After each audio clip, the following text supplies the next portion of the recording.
सन 2016, तारीख 9 जनवरी, टाइम सुबह 10:30 बजे। मौसम कुछ यूँ था कि ठंड की चादर पूरे शहर ने ओढ़ रखी थी।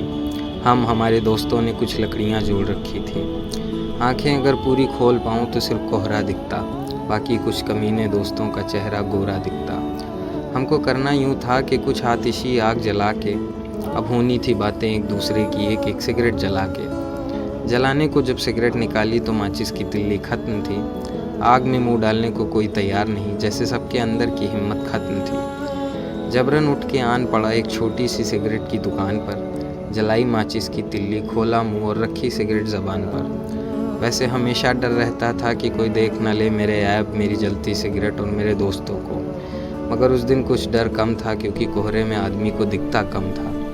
सड़क उस पार मेरी आँख थी, मेरे दोस्त थे, और इस पार मैं, मेरी सिगरेट। एक पल के अंदर अचानक से किसी ज़ोरदार चीज़ ने सीधी टक्कर मार दी। दुकान तरफ बैठे लोगों को साफ दिखा नहीं और मेरे बालों की मांग तक बिगाड़ दी।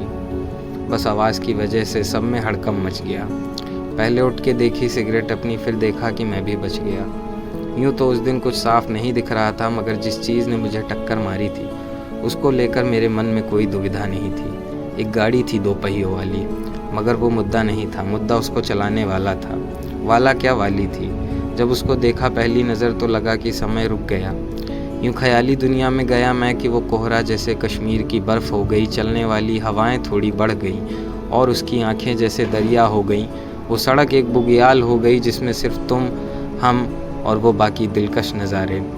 मेरी सिगरेट बुझ चुकी थी, मगर अब मेरी तलब भी बुझ चुकी थी। मुझे 2 पल को लगा था कि मैं शायद मर चुका हूँ और जन्नत में मुझे कोई परी मिल गई है, मगर ये सब हकीकत थी जो कि मेरे लिए ख्याली दुनिया थी। बात यहाँ पर ख़त्म नहीं हुई, वो बढ़ी आगे, मुझे देखने को कि मुझे चोट तो नहीं लगी है। वैसे तो मुझे बहुत दर्द हो रहा था, पर कुछ खास बिगड़ा नहीं था। मगर पल भर में सब कुछ बिगड़ गया। उसने मेरा हाथ पकड़ लिया। उसके शब्द थोड़े अंग्रेज़ों वाले थे।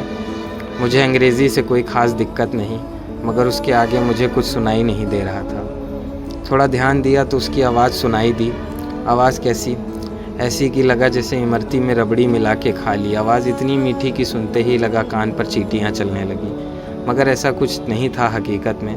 पर मैंने बताया ना कि मैं तो ख्याली दुनिया में था।